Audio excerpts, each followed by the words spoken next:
Oh yeah, it's time for another episode of Buyer's Remorse. This time we're talking about the Galaxy Z Fold 7. After owning this phone for, about 2.5 months and spending my own money on it, it's time to talk about if I have any regrets buying this phone. Let's get it. What up, y'all? It's Tight Straight Terry Wolf, and I'm back for another video. Hope you're having a fantastic day so far. Remember to be thankful for your freaking life today because you did not have to have that. A few things before we get started. Like I said, I purchased this phone with my own money. This was not sent to me by Samsung. No shade on people who got phones from Samsung, but I wasn't one of them. Number two, this video is completely off the top of the head. I'm not following no script. I'm just calling it how I see it, talking about the pros and cons of this thing after spending my money on it.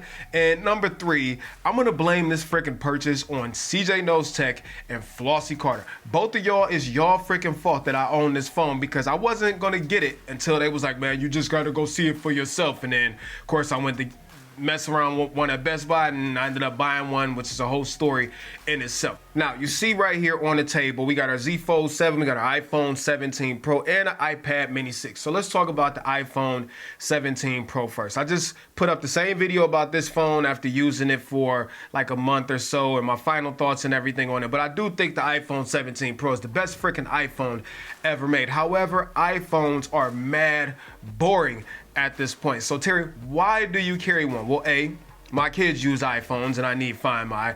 B, I am a full-time content creator and all of my devices are Mac, okay?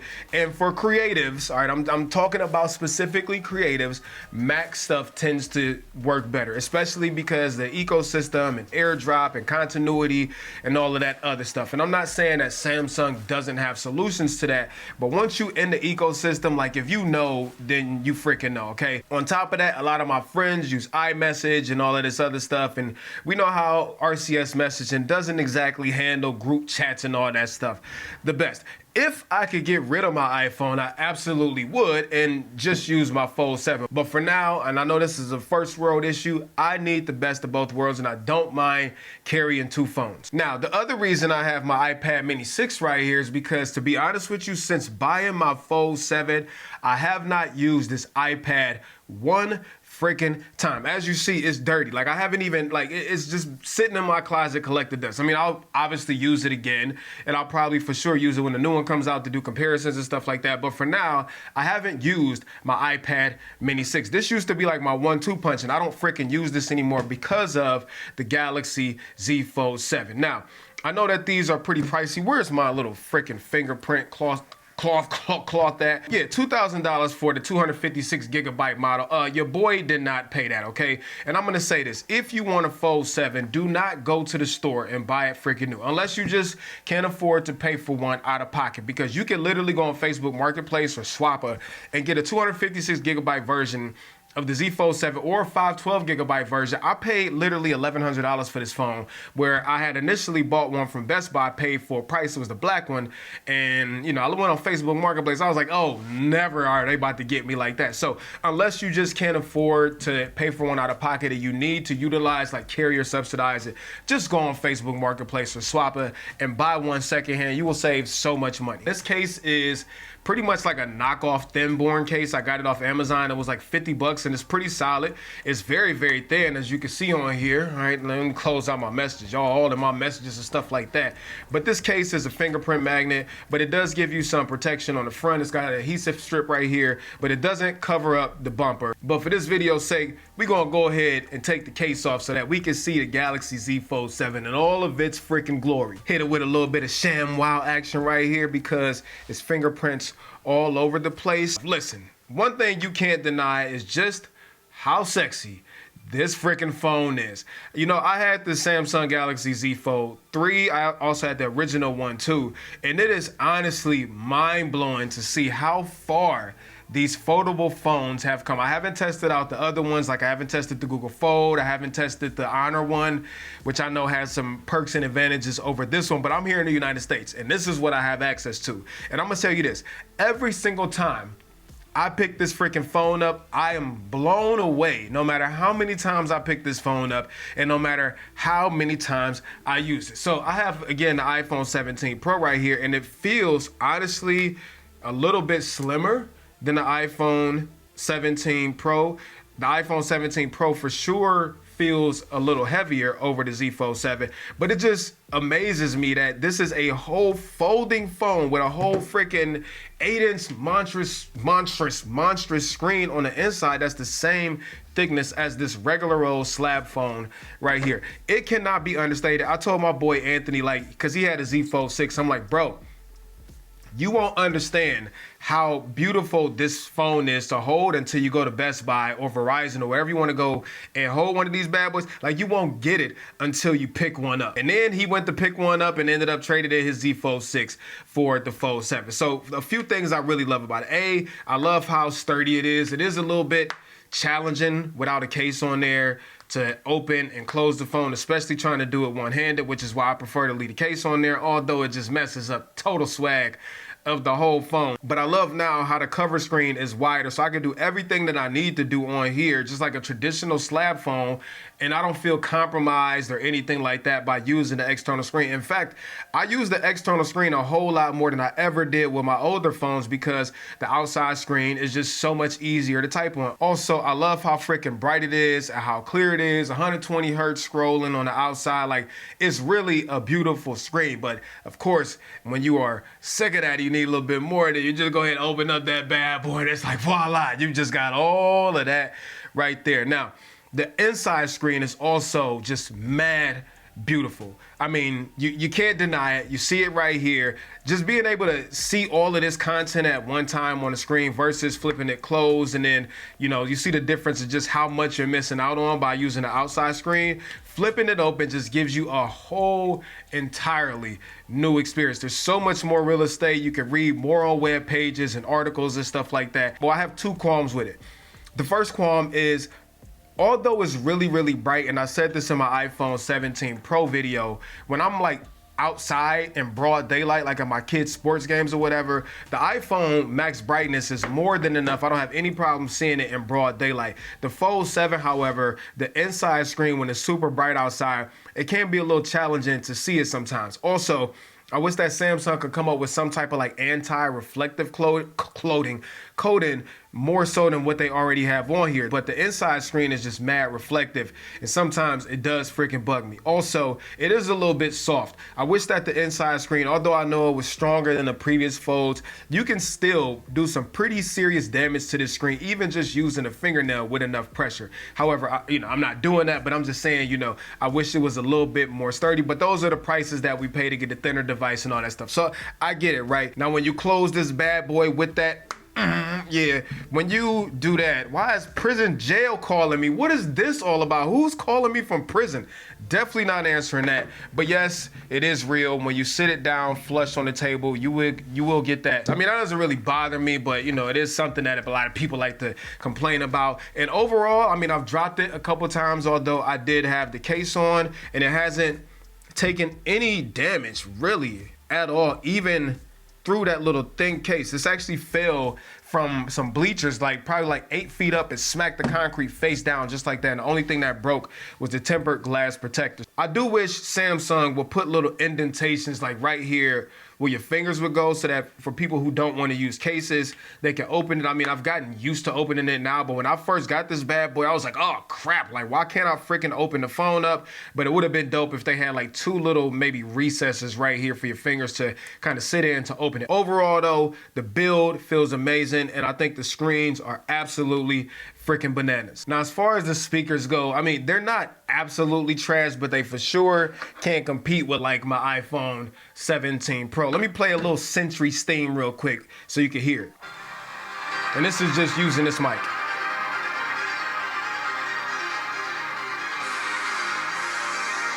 Hey, hey.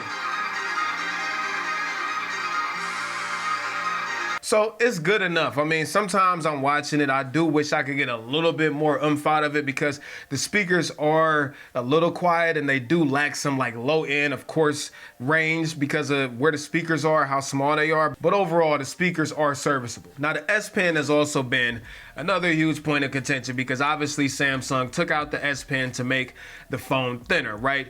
And for me, it's totally worth the trade-off. I've had the other Samsung phones that have S Pens, and to be honest with you, even though those had the S Pen stored in them, I still never used them that much. So I'm for sure not gonna use it on a Fold that doesn't have the S Pen stored in it, especially because that means I need to use a big freaking bulky case to make it work and store, carry the S Pen with me. So for me, if I really want like that pen like experience, I'll get my iPad out with the Magic Pencil because the Magic Pencil is goated. And I know we're getting into snob territory here, but not having the S Pen for me, I don't really care. I would much prefer the thinness over an S Pen. Hopefully in the future they can figure out how to do both of them. I guess we'll see. Now, if you like this video so far, hit that subscribe button and turn on that notification bell so that you get notified when new videos go up. I would consider myself a power user of the Fold 7. I do everything on this, from social media, from multitasking, which we're gonna talk about in 1 second.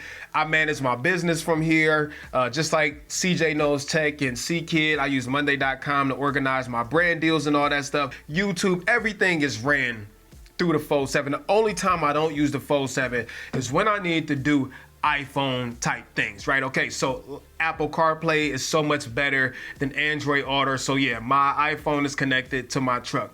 Using stuff like iMessage, obviously I can't do that from the Fold 7. Using stuff like FaceTime with my kids and Find My, obviously can't do those on the Fold 7. And I also much prefer to use Apple Pay and Apple Cash on Apple devices versus on the Fold. I know it works, but it just seems like my Apple always works. And maybe it's because of where the NFC is located on here. With the iPhone, you just literally tap it right at the top and it works every time.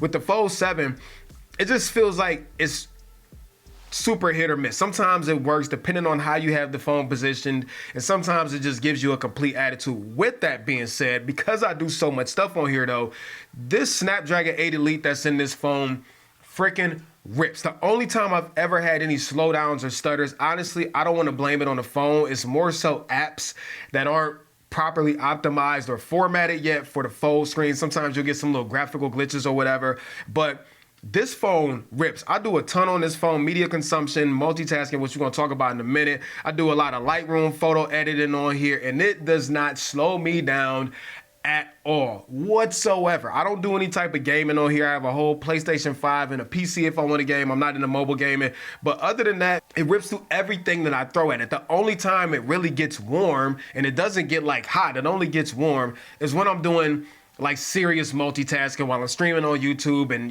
doing all this other stuff. But it never gets so hot to the point where it makes me concerned about it. So Samsung really did their thing when it comes to thermals and when it comes to efficiency. Let's talk about the multitasking real quick, because honestly, this is just where this phone stands out. You just can't get stuff like this on this. And you can't get it on the freaking iPad either. Although the iPad can multitask and do split screen, the way Samsung's implementation on multitasking is, it is just freaking goated. And it's so easy to just pop open multiple apps at one time. One thing I love about this is you can save app pairs. So if I go ahead and bring over this right here, like when I'm really feeling like that social media, like doom scrollingness that I really need, I have an app pair saved right here. I have right here TikTok on one side, Instagram on the other side. If I wanted to, I could bring up another app. Let's just say I wanted to put Spotify on the screen. All right, tap and hold it, and I'll just drop it. Let's put it right there. And now I have a card open, and I can also put another app right here. So I can have 4 apps open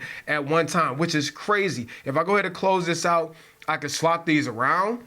I can have one app off more to the side. So if I move this over here, I can leave this instance still running. If I want to get back to it, boom, I just get right back to it. Boom, I just get right back to it. And I can also still pop the drawer open and open other apps. On top of that, you have your bar right here that you can have your recent apps in here. You can put more apps in here. Just the ability to multitask on this phone and do multiple things at once, whether it's YouTube, whether it's Facebook, whatever the case may be, is so freaking fire. Also, if you open up anything that like Gmail, for example, let me make sure I ain't got nothing in here that y'all can't see. You know what? Maybe I can't show you what's in my inbox, but you get the point I'm trying to make. Apps that have a tablet mode, it automatically defaults to tablet mode. Let me show you something else real quick. Let me open up YouTube, right?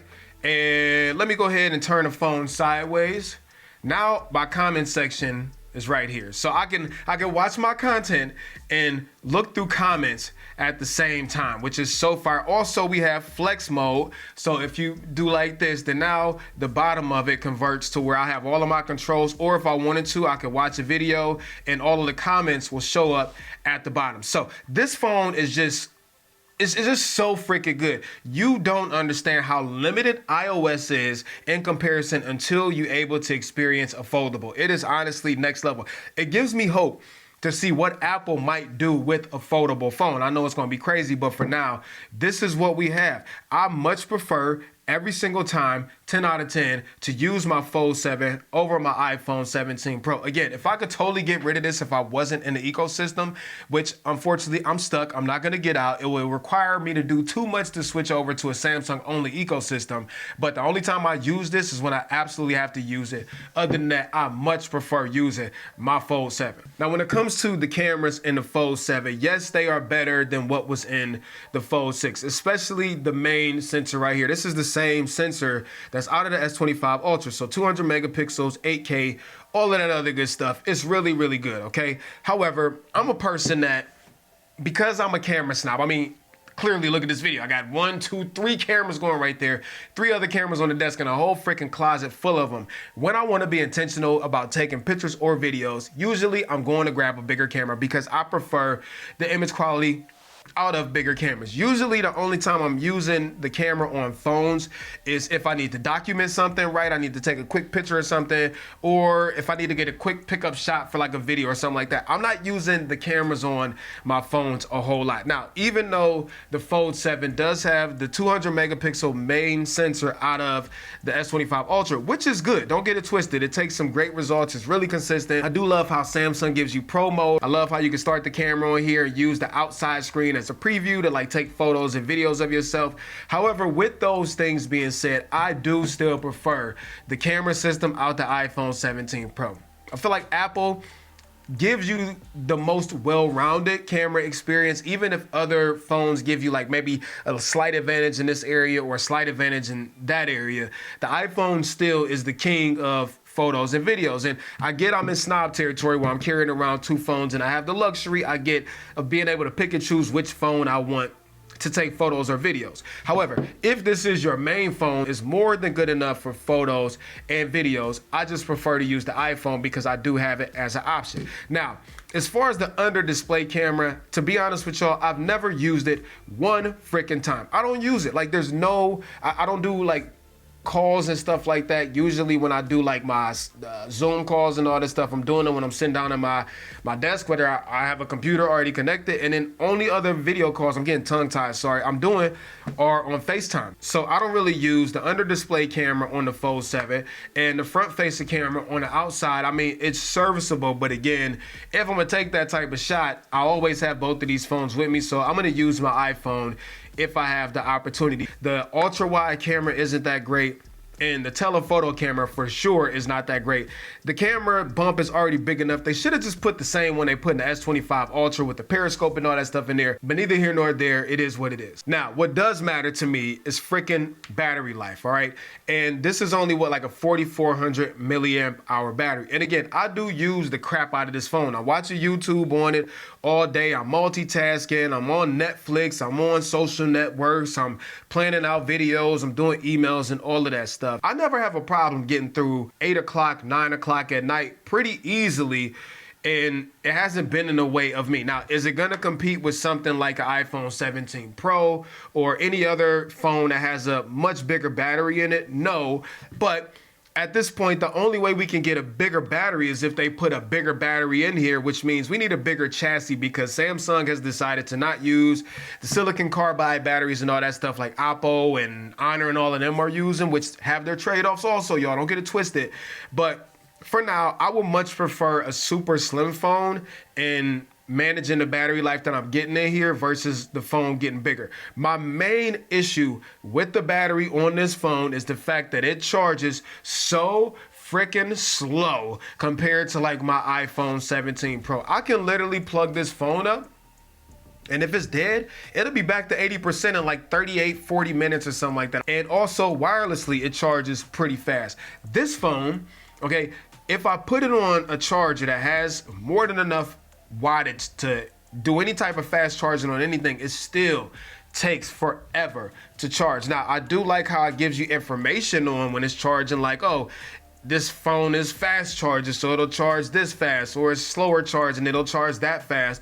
But I wish that whatever the iteration is after this, the Fold 8, Samsung, y'all gotta figure out some type of way to charge this bad boy faster over a wired connection. Now, as far as wireless charging, it's also really freaking slow. And also, I hate that you need to use a case that has the magnetic ring in there to do the whole MagSafe thing like Samsung. Y'all also need to fix that in the Fold 8. Now, I do always have chargers and stuff with me all the time. However, I don't like the idea of having my phone freaking taking 38 years to charge up where everything else I have charges mad fast. Another gripe I do have is when it comes to cellular quality, meaning like the connectivity, right? The iPhone 17 Pro is probably, and I know I keep using this, but these are like the flagships right now. This is probably the best phone I've ever used when it comes to signal and reception. This thing can pull a signal out of a freaking mountain. The Fold 7 sometimes struggle to pull reception in areas where my iPhone 17 Pro doesn't. I know I'm missing some stuff again. I didn't script this, so I'm all over the place. Now I'm stuttering and all this stuff. Do I have buyer's remorse after spending my money on the Galaxy Fold 7? And that answer is hell no. I love this phone so much. I'm blown away by it every single time I pick it up. Every single time I fold it and unfold it, and the multitasking capability on here, the cameras are good enough, and the speed of it and everything that you can do on here, like, it makes using a traditional bar phone like an iPhone just freaking boring. It is truly amazing what Samsung did with this phone. And I feel like that the Fold 7 is the first time that, if you haven't bought into the folding system yet, that you can confidently get into it now, knowing that the phone is good enough to use as a daily driver and fulfill every single thing you needed to do. I didn't even talk about decks and all of that other stuff. Is it perfect? Absolutely not. They for sure need to correct some things in the next version of it, but for what it stands, if you can get this phone at a discount like we talked about earlier in this video, or if you have to pay full price for it, it is truly amazing what Samsung did with this phone. Trust me, if you go mess with one, you're gonna freaking want one. With that said, I'm gonna do a video comparing the both of these and the pros and cons of iOS versus the Android or Samsung ecosystem. And I think that's it. So let me know what y'all think down there in the comment section. That camera is about to overheat and the battery's about to die, so I'm about to shut up. If you like this video, hit that subscribe button and turn on the notification bell so that you get notified when new videos go up. And until next time, I'm out of here. Tight shirt, Terry Warfield. Peace and chicken grease. Much love, y'all. Peace.